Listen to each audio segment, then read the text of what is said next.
Everything all right? It's too much, I'll let you know. Yeah, I know. I want to do it before we play. Hey, Mr. Politician.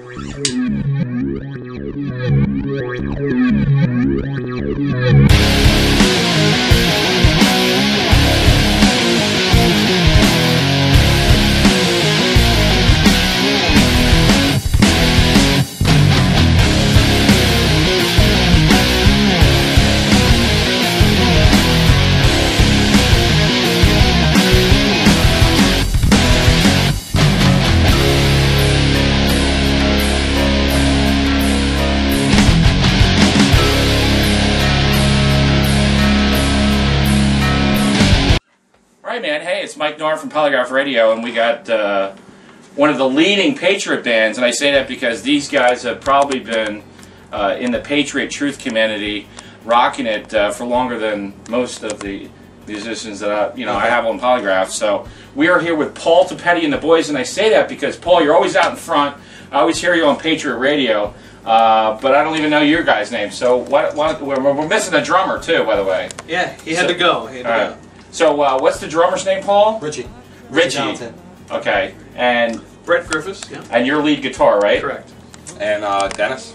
Dennis, you play bass, and you guys all play different instruments. What instruments do you play? Well, I also mess around with drums and keyboards and that sort of thing. So you might hear that occasionally, you know. And Denny here plays horns and keyboards. I see a trombone hanging up there. So yes, you do. Yeah. Dude, I majored on that in college. Yeah. Haven't touched it since. You can't hit that. And I do keyboards, acoustic guitar, I did sax in junior high school, pretty much any woodwinds, clarinet, what the Europe don't have. So we're down here in the basement at your house.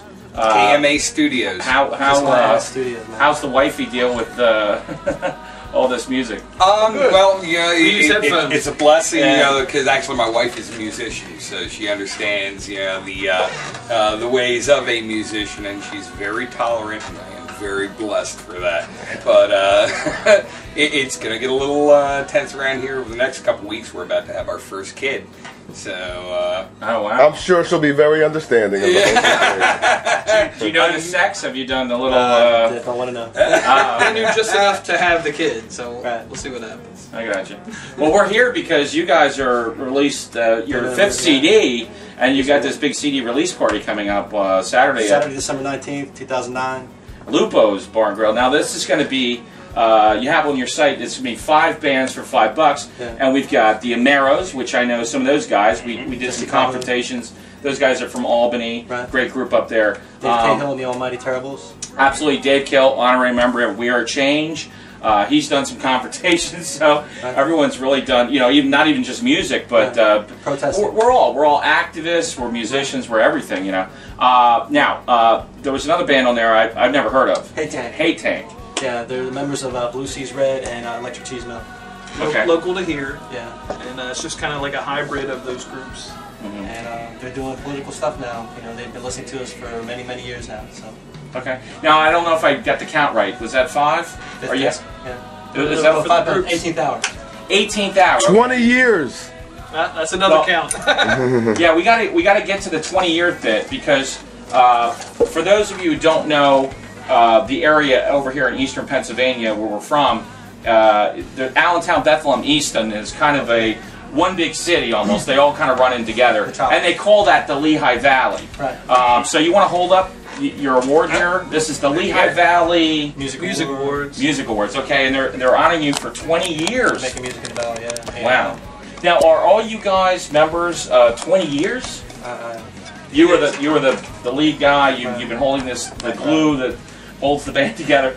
People have come and gone. Now, have all of you guys been awake for 20 years? I mean, starting with you, Paul? Yeah, for 20 years. For me, it was since I was a kid. I had parents that were reading books in the late 60s, going off on Rothschilds and Rockefellers and bankers, and I'd repeat them, in the backseat like, bankers, Rothschilds, Rockefellers. My mom would be like, shh, Paul, don't say any of this out loud. They'll think you're crazy.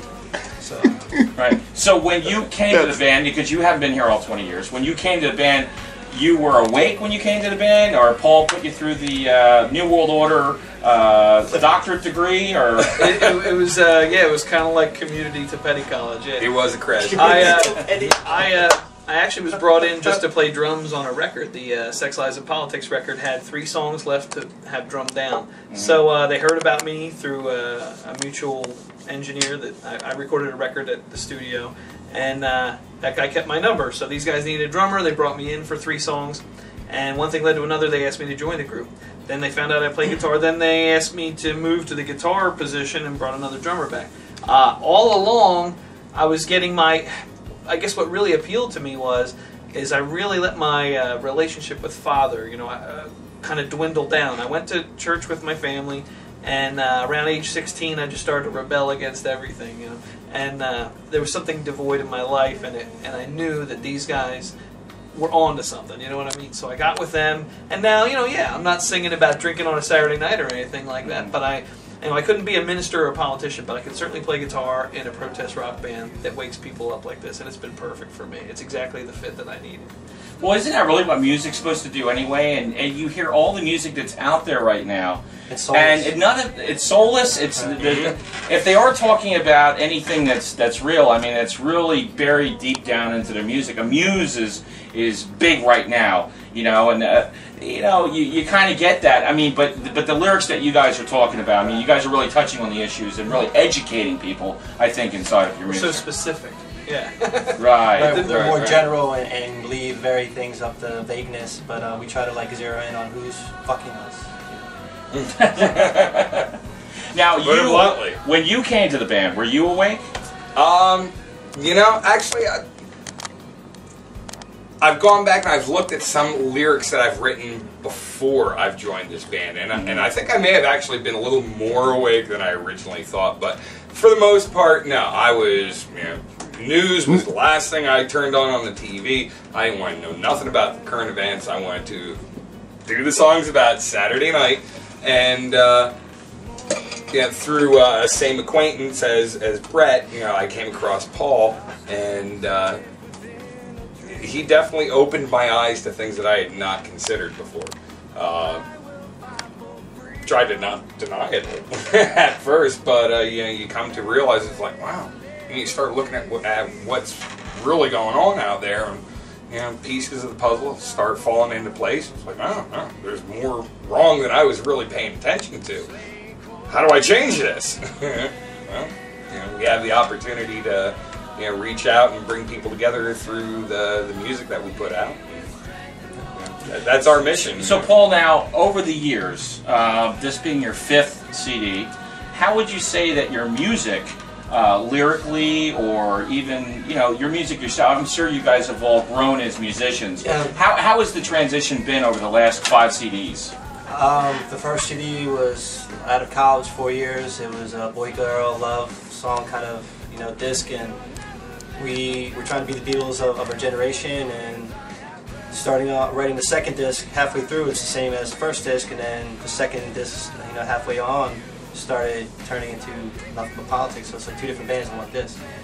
And the day for us was, or the day that I changed from being all about pop love rock, I was sitting in my living room watching the 1-year anniversary of the Branch Davidians, their church going up in flames, and the explosion going off above where the children and the wives were, that the DOD put in there, and I don't know, for me it was like an epiphany, like God touched me and said, Paul, I put you on this planet for a purpose and you're not doing it.